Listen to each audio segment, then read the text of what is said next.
Big TV భక్తి సమాచారం WhatsApp ఛానల్లో జాయిన్ అవ్వండి. అన్ని విశేషాలు ఎప్పటికప్పుడు తెలుసుకోండి. కాశీఖండంలో ఆయన గురించి ఒక అద్భుతమైనటువంటి విశేషం చెప్తారు.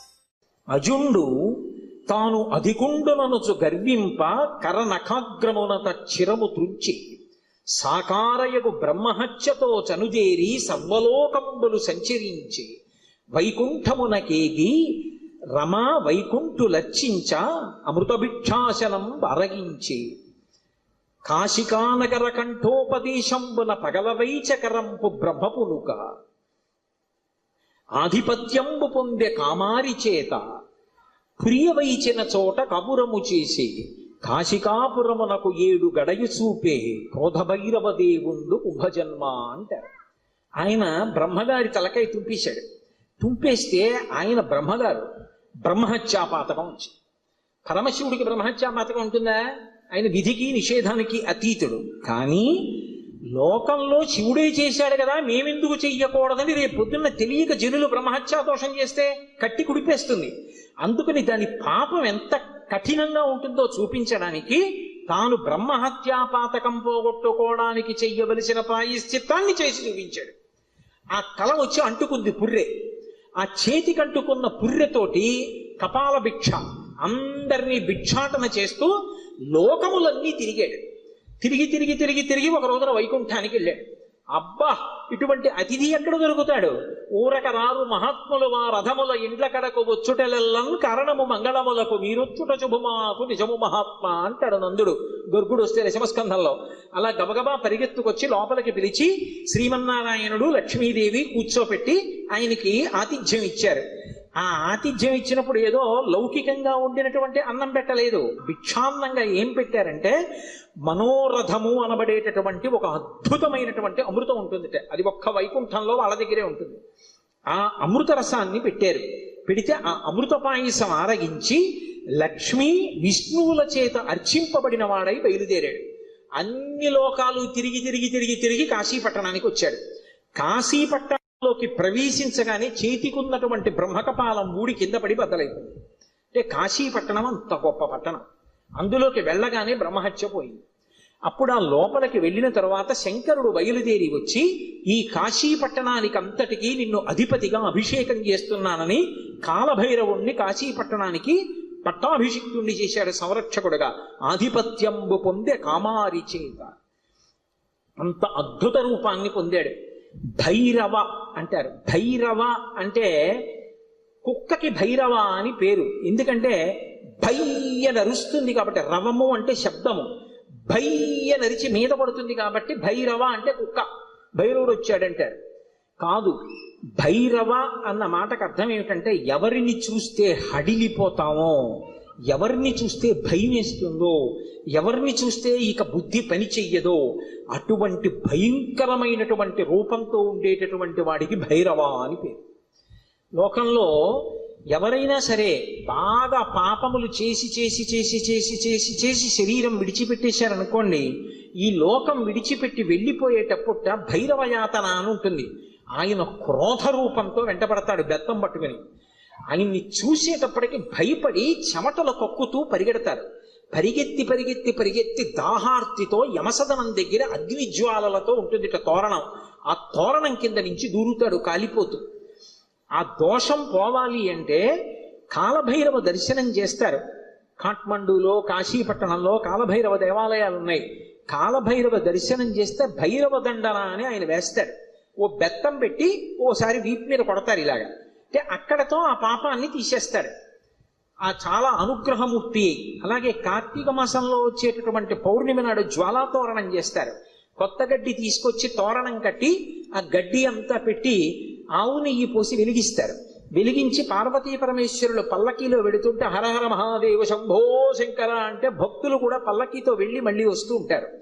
ఎందుకు అలా వెళ్ళి వస్తూ ఉంటారు అంటే నరకలోకానికి వెళ్ళి అగ్నితోరణం కింద నుంచి దూరవలసినటువంటి అగత్యాన్ని తీసేసి ఇక్కడే అగ్నితోరణం కింద నీవు అక్కడ చూడక్కర్లేదురా, నేను నీకు అండ ఉంటాను, బెంగ పెట్టుకోకని ఆయన నడిచి ఆయన వెనక మనం నడిస్తే ఇంకా అక్కడ అగ్నితోరణం చూడక్కర్లేదు, తిన్నగా మంచి లోకాలకు వెళ్ళిపోతాడు. దానికోసం ఇక్కడ ఆయన అద్భుతమైనటువంటి జ్వాలాతోరణం చేస్తాడు. మనం చేస్తే అనుగ్రహాన్ని శంకరుడి ద్వారా పొందుతామని. అందుకని భైరవ అంటారు. శంకర భగవత్పాదులు కాలభైరవుని యొక్క వైభవం మీద ఒక అష్టకం చేశారు. దేవరాజ సేవ్యమాన భావనాంగ్రి పంకజం వ్యాళ యజ్ఞ సూత్రం ఇందు శేఖరం కృపాకరం నారదాది యోగి బృంద వందితం దిగంబరం కాశికాపురాధినాథ కాల భైరవం భజే. నారదాది యోగి బృంద వందితం దిగంబరం అంటారు. ఆయన నారదుడు వంటి యోగి బృందముల చేత నుతింపబడుతూ ఉంటాడు. దేవరాజ సేవ్యమాన భావనాంగ్రి పంకజం, పావనాంగ్రి పంకజం. దేవరాజు అంటే ఇంద్రుడు, ఇంద్రాదుల చేత పూజింపబడేటటువంటి పాదపద్మములు కలిగినటువంటి వాడు. వ్యాళయజ్ఞ సూత్రం ఇందు శేఖరం కృపాకరం. ఆ చంద్రబింబాన్ని శుక్లపక్షంలో ఉండేటటువంటి తదియనాటి చంద్రరేఖని కొప్పులో ధరించి ఉంటాడు ఆయన. వ్యాళయజ్ఞ సూత్రం ఇందు శేఖరం కృపాకరం నారదాది యోగి బృంద వందితం దిగంబరం. ఆయన దిక్కులన్నీ ఆయనకి అంబరములై ఉంటాయి. ఆ దిక్కులు అంబరములై ఉన్న మీదట కొత్తగా ఇక వస్త్రాన్ని కట్టుకోడు, దిశములతో ఉంటాడు. అది ఒకటి. అసలు తెలుసుకోవలసిన రహస్యం వేరే ఉంటుంది. ఎప్పుడైనా మీరు శివాలయంలోకి వెళ్ళినప్పుడు కాలభైరవ దేవాలయానికి వెడితే బట్ట ఉండదు, ఆయన దిగంబరంగా నిలబడి ఉంటాడు. ఎందుకు అలా ఉంటాడు అంటే దానికి ఒక కారణం ఉంది. అంబరము దేనికి కట్టుకుంటారు అంటే వస్త్రము కట్టుకున్నాడు అన్న మాటకి తాత్వికమైనటువంటి అర్థం ఏమిటి అంటే లజ్జ పొంది ఉన్నారు, ఎవరు తనని చూసి సంతోషించాలో వాళ్ళు మాత్రమే సంతోషించాలి తప్ప అన్యులు తనని ఇంకొకలా చూడకుండా ఉండడానికి వస్త్రం కట్టుకుంటారు. సభాముఖంగా అంతకన్నా మాట్లాడకూడదు. బట్ట దేనికి కట్టుకుంటారు అంటే ఏ పురుషుడు తనని ఎలా చూడాలో అలాగే చూడాలి. భర్త అయితే దాని అవసరం లేదు, భర్త కానివాడు ఇంకొకలా చూడ్డానికి వీల్లేదు. అంబరము ధరించి ఉంటారు. అంబరము భక్తికి సంకేతం. భక్తి అంబరమును కట్టుకుంటారు. భక్తి అంబరం కట్టుకుంటే పురుషుడి చేత ఆకర్షింపబడతాడు. ఎవరా పురుషుడు? ఒక్కడే పురుషుడు. పతిం విశ్వస్యాత్మేశ్వరగం శాశ్వతగం శివమచ్యుతం. ఆ భగవంతుడు ఒక్కడే పురుషుడు. ఆధ్యాత్మిక సంప్రదాయంలో అందరం స్త్రీలమే. మనందరికీ పతి ఆయన. ఆయన కొరకు భక్తి అన్న బట్ట కట్టుకుంటాం. అసలు పరమేశ్వరుడు ఎవరి కోసం కట్టుకోవాలి? ఎవరి పట్ల భక్తితో ఉండాలి ఆయన ఎవరిని పొందాలైనా? ఆయన పొందడానికి ఇంకెవరు లేరు, అందరూ ఆయన్ని పొందుతారు. అందుకే ఆయన బట్ట కట్టుకోడంటే భక్తి అన్న నంబరం ఆయన కట్టుకోక్కర్లేదు. అందుకు దిగంబరుడు. ఆ దిగంబర అన్న మాటను అలా అర్థం చేసుకోవాలి. అందుకే యోగి సంప్రదాయంలో ఈ దిగంబర అన్న మాట మీకు కనపడుతూ ఉంటుంది. కాబట్టి నారదాది యోగి బృంద వందితం దిగంబరం కాశికాపురాధినాథ కాలభైరవం భజే. అటువంటి కాలభైరవుణ్ణి నేను భజిస్తున్నాను. భానుకోటి భాస్వరం భవాబ్ది తారకం ప్రభుం నీలకంఠమీప్సితార్థదాయకం త్రిలోచనం కాలకాలమంబుజక్షమక్షశూలమక్షరం కాశికాపురాధినాథ కాలభైరవం భజే. ఇప్పుడు నేను అష్టకం అంతా ఎక్కడ చెప్పను. భానుకోటి భాస్వరం, కోటి మంది సూర్యులు ఉదయిస్తే ఎలా ఉంటుందో ఆయన కాంతి అలా ఉంటుంది. భవాబ్ది తారకం ప్రభుం, సంసారం అనే సముద్రాన్ని దాటించేస్తాడు ఆయన పాదాలు పట్టుకుంటే.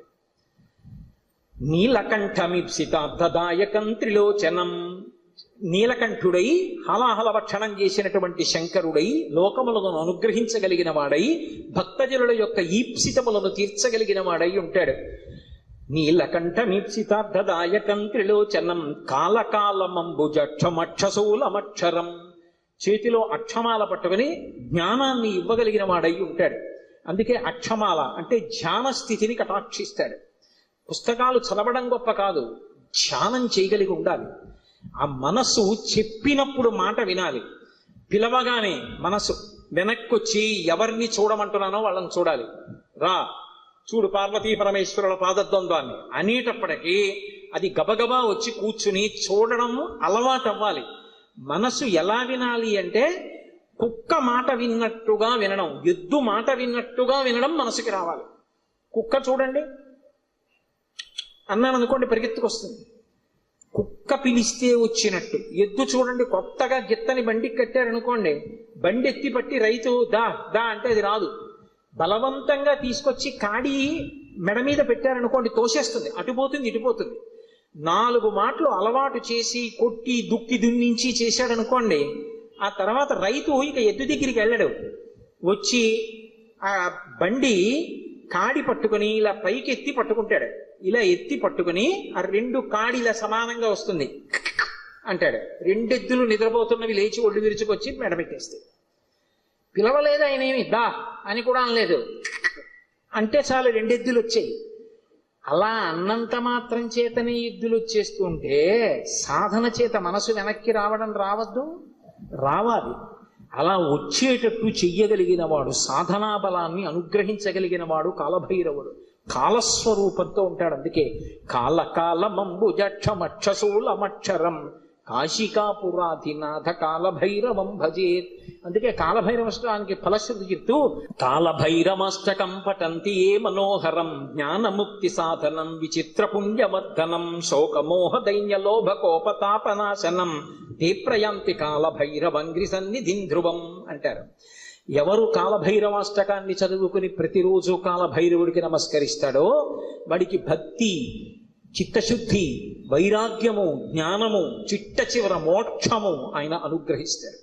శరీరం విడిచిపెట్టిన తరువాత భైరవయాతన పొందకుండా మోక్షమును అనుగ్రహించగలడు అంటే ఆయన ఎంతటి శక్తివంతుడో మీరు ఆలోచించవచ్చు.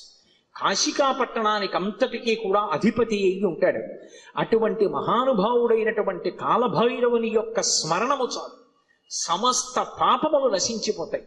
అంత గొప్ప కాలభైరవుడు శివాలయంలో ఈశాన్య దిక్కున నటరాజస్వామి వారి పక్కన విరాజమానుడై ఉంటాడు. For more videos like this, subscribe Big TV channel.